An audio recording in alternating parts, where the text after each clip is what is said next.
पण या गोष्टीसाठी मी कुणाशी भांडणार नाही. का माझे पती कोण आहेत, काय करू शकतात ते, पण कधी ना कधी निर्णय सांगेन. रमा, असं प्रत्येक वेळी निर्णय देणं सोपं नसतं.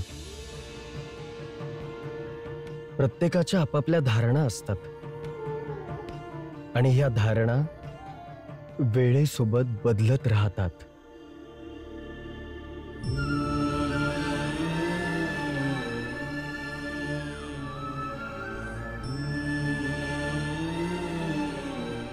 दोन दिवस होऊन गेलेत करुणा. आता किती वेळ झोपून राहशील? आता उठ ना ग. जावा म्या लई वेळ झोपत होतो तेव्हा तुला अजिबात आवडत नव्हतं. काय म्हणायचीस तू की असं उशिरापत्र झोपणं चांगली गोष्ट नाही आहे. पण आता तू तर 2 दिवसापासून झोपूनच राहिलेस करुणा. मला चांगलं वाटेल का? हे बघ, जर तू माझं म्हणणं नाही ऐकलंस ना तर म्या पुण्यांदा तुझ्यावर रागवन. कळालं? आता जास्त हट्ट नको करूस. अन उठ लवकर. मग म्या तुला पाणीपुरी खाण्यासाठी घेऊन जाईन. तुझा नवरा बाळा.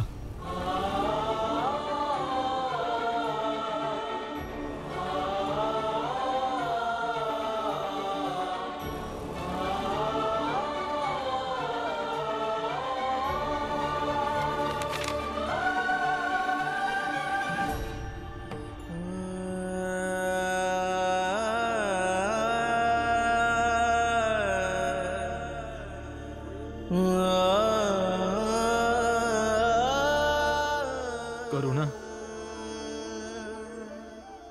मी तुझ्यासाठी असं रोज एक पत्र लिहत जाईन.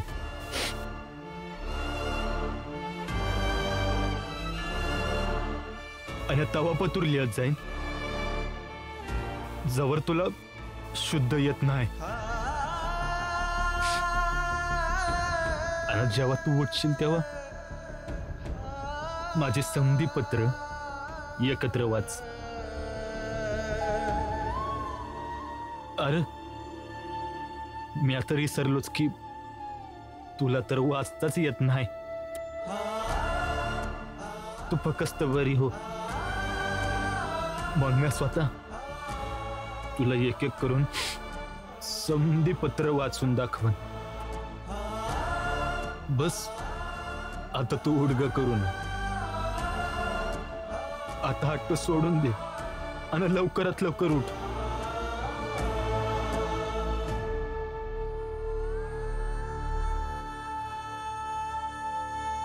बालादादा, तुम्हासनी वाचून दावायची गरज नाही. शेवटी वहिनीचा यो धीर कधी उपयोगात पडणार. तुमची समधी पत्र ना म्या वाचून दाखवल.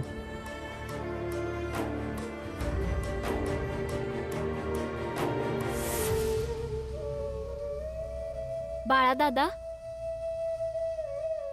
आज तुमच्या आवडीची भाजी बनवली होती म्हणून घेऊन आले. खाऊन घ्या ना. ताई लवकरच बरी होणार आहे, पण तोपर्यंत त्यांची काळजी घेण्यासाठी तुम्हाला स्वतःची काळजी घ्यावी लागल ना. खाऊन घ्या.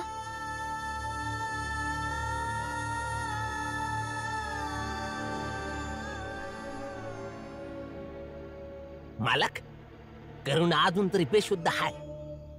पर आज नाही तर उद्या जर तिला शुद्ध आली तर ती पुन्हा त्या भीमरावाचं कौतुक करायला सुरुवात करत।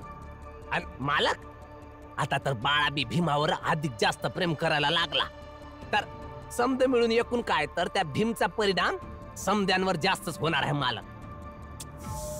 हे बघ जोखू, करुणा मतिमंद होती, आहे, राहणार याने फरक पडत नाही मला, परंतु हो, बाळामध्ये घडलेला बदल याने आम्हाला फरक पडतो। आता आपल्याला वेगळी काहीतरी युक्ती लढवावी लागेल। भीमच्या रस्त्यामध्ये एखादा नवीन अडसर निर्माण करावा लागेल, परंतु कोणता?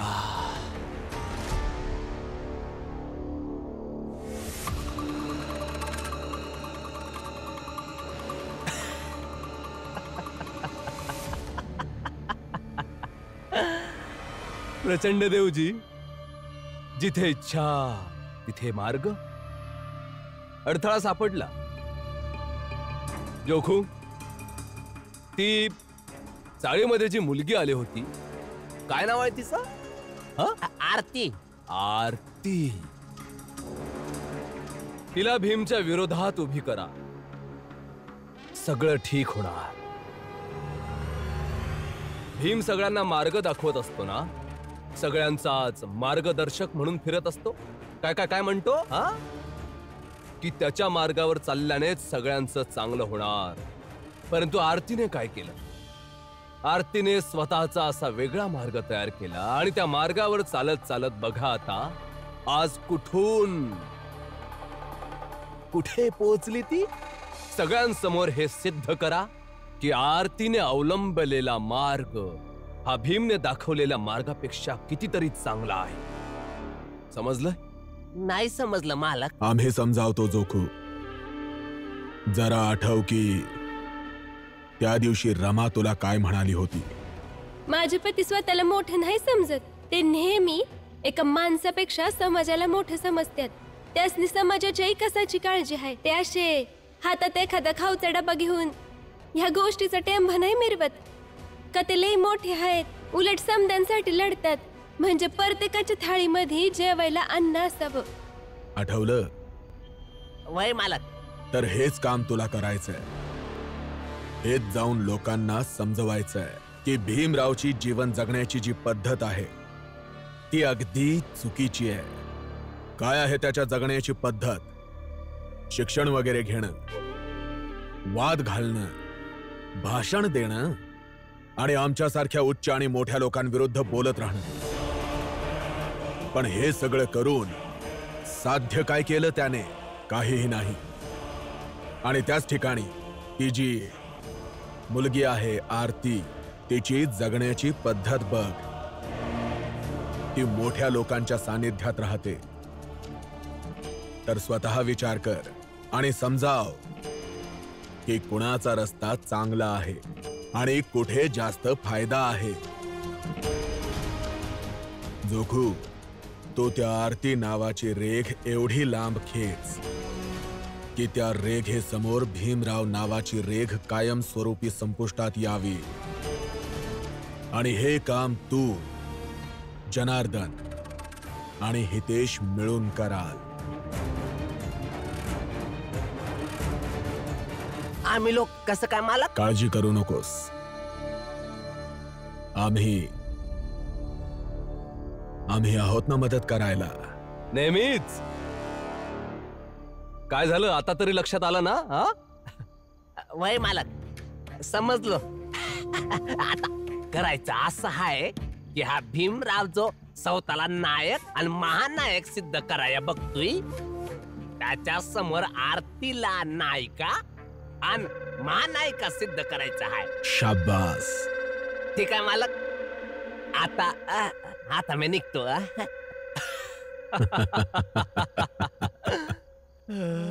मूर्ख, काही न घेता जाशील? हा,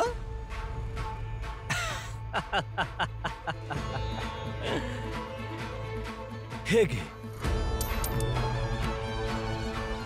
हे जनार्दनचे, हे हितेशचे।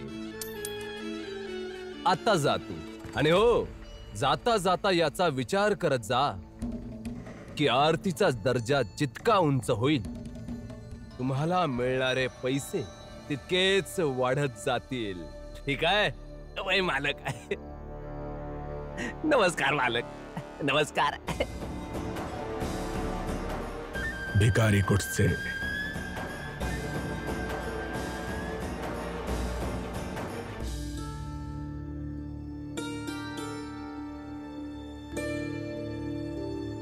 आई, मावशी मला खूप आवडायच्या, पण आज त्यांनी भीमदादा आणि रमाताई सोबत केलं तेव्हापासून मला मावशी अजिबात आवडत नाहीयेत. उद्यापासून मी त्यांच्याशी बोलणारच नाही. दीपक, असं नाही बोलायचं. मावशी आहे ना ती तुझी, आणि तिला ठाव नाही आहे भीम आणि रमाबद्दल, म्हणून तिला जे वाटलं ते तिनं बोलून टाकलं. आणि तुझी मावशी अशीच बोलते. अशीच कशी बोलते? चुकीचं आहे ना? अरे दीपक, आरती मावशी जिथं मोठ्या इंग्रज ऑफिसरकडे काम करती ना, भीम रमाच्या या चाळीपासनं त्यांच्या संघर्षापासून लय लांब निवांत आयुष्य जगती. म्हणून तिला महत्व नाहीये त्यांच्या विचारांचं, त्यांच्या संघर्षांचं. म्हणून तिला जे समजलं ते ती बोलून गेली. तरी तिने सांभाळून बोलायला हवं. बरं ठीक आहे, तू मावशीवर चिडला आहेस? होय आई. ठीक आहे, ती येईल तेव्हा मी तिला समजावेल. ठीक आहे? ठीक आहे आई. चल आता अभ्यास कर.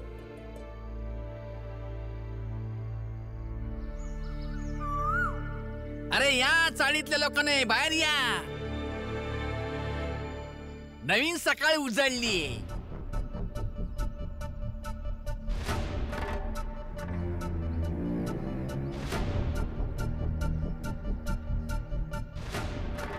काय झालं? सांगतो.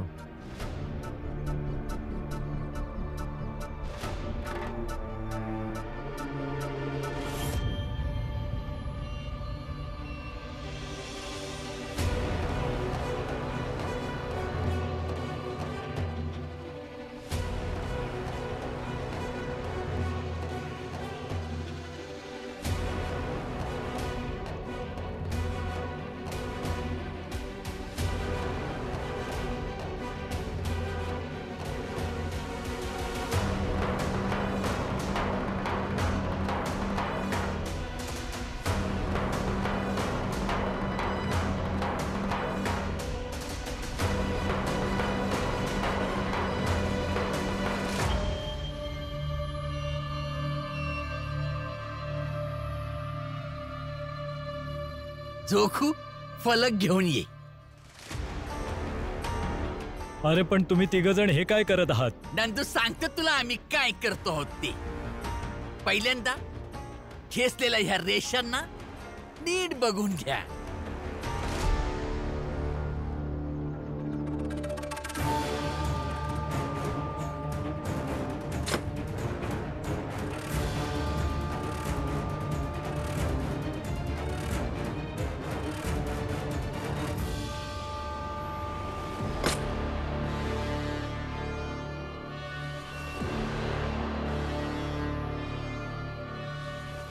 खेचलेल्या ह्या रेषांना बघितलं नीट.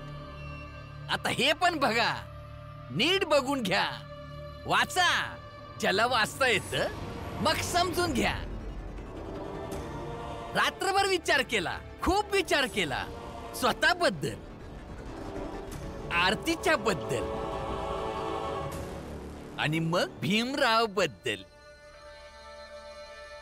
मग लक्षात आलं की या काढलेल्या दोन रेषेमध्येच एक रस्ता आमचा असू शकेल. आणि याच दोन मार्गांपैकी एक मार्ग आपल्या समध्यासनी निवडावा लागेल. एक रस्ता भीमरावचा आहे आणि दुसरा रस्ता आरतीचा आहे.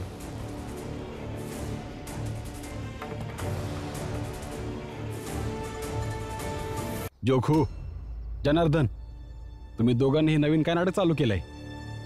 हितेश भाऊ, मिटवून टाका या रेषा तुम्ही. माझी बहीण अशा कोणत्या बी रेषेच्या पैलू नाहीये. नाही.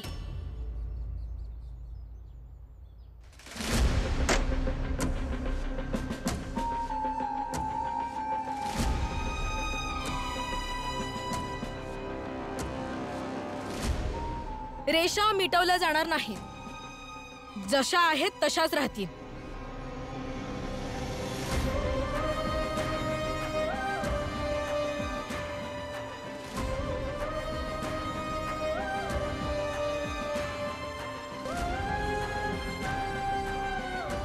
आरतीजी नमस्ते. मी तुला कुठेतरी सीइंग केलंय, बघितलंय. कुठेतरी काय? चाळीमध्ये? शोभाजींच्या चाळीमध्ये? अरे हो, पण इथून तर खूपच लांब आहे तुमचं होम. मग इतक्या लांब काय करताय? मी सांगतो तुम्हाला. प्रणव मालक. खरं तर आम्हाला हे हवंय की तू तेच करावं जी आमची इच्छा आहे. आरती फक्त तेच करते जी तिची विश असते, कोणाच्या सांगण्यावरून काही करत नाही. आरती आता तेच करेल जे आम्ही सांगू. हा, आणि त्यात तुझाच फायदा आहे. आय मीन प्रॉफिट आहे तुझा. लवकर चला, आपले साहेब ब्रेकफास्टसाठी थांबले आहेत.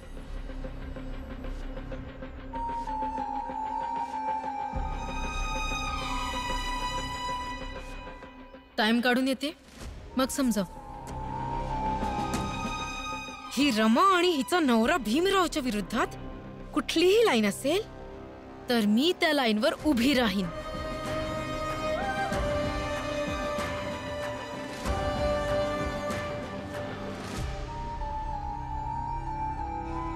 अशी.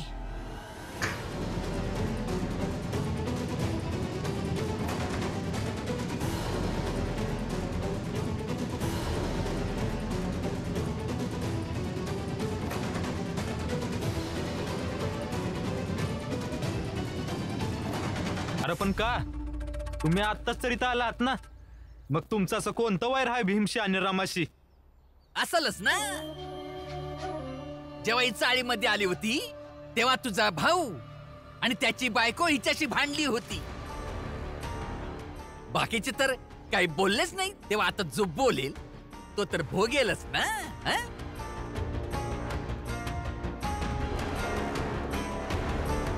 पण हे समजत चाललंय काय? काय समजतच नाही. काही नाही ताई, या हितेश काकांनी 2 रेषा वडल्यात आणि तमाशा करतायत. आरती आज चल. नो सिस्टर, मी ठीक आहे. फक्त इथल्या चाळीतल्या काही लोकांना समजवायचंय. वेडी आहेस का तू? आणि कुणाला बी काय बी समजवायची गरज नाहीये. जर आत यायचं नसेल तर चाळीचं बाहेर जाऊन बोलूया. सिस, आपण आपल्यातले टॉक्स नंतरही करू शकतो ना. सध्या मला यांच्याशी बोलू दे जरा. काय बोलायचं आहे आणि कशाला बोलायचं आहे? मी तुला कालच सांगितलं होतं ना की या चाळीतली समधी माणसं चांगली आहेत. तुला ही गोष्ट समजत नाहीये का? चल. थांबा, तुम्ही सक्तीने यांना इथून घेऊन गेलात तर कधी ना कधीतरी परत येतीलच. किंवा मग यांना इथेच गप्प केलं तर तुमच्यातले संबंध देखील खराब होतील.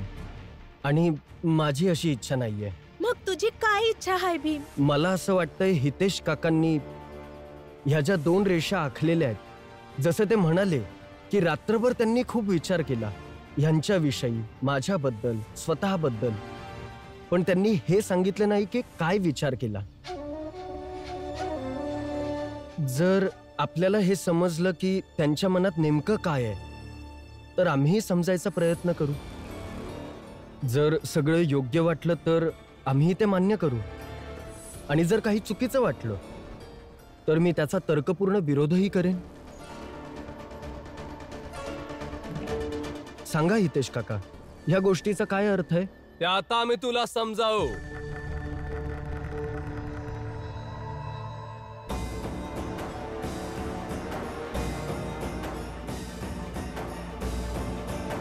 मालक प्रणाम. तुला समजावलं जाईल भीमराव. एक काम करूया, 10 मिनिटं मध्यंतर घेऊया. 10 मिनिटांमध्ये या सगळ्याचा विचार करूया, माझं मार्गदर्शन घेऊन, की तुला हे कसं समजावलं पाहिजे. अरे न्यायालयाच्या जवळ राहतोस, वकिलांच्या सानिध्यात असतोस, तुला तर्कपूर्ण शब्दांमध्ये समजावं लागेल ना.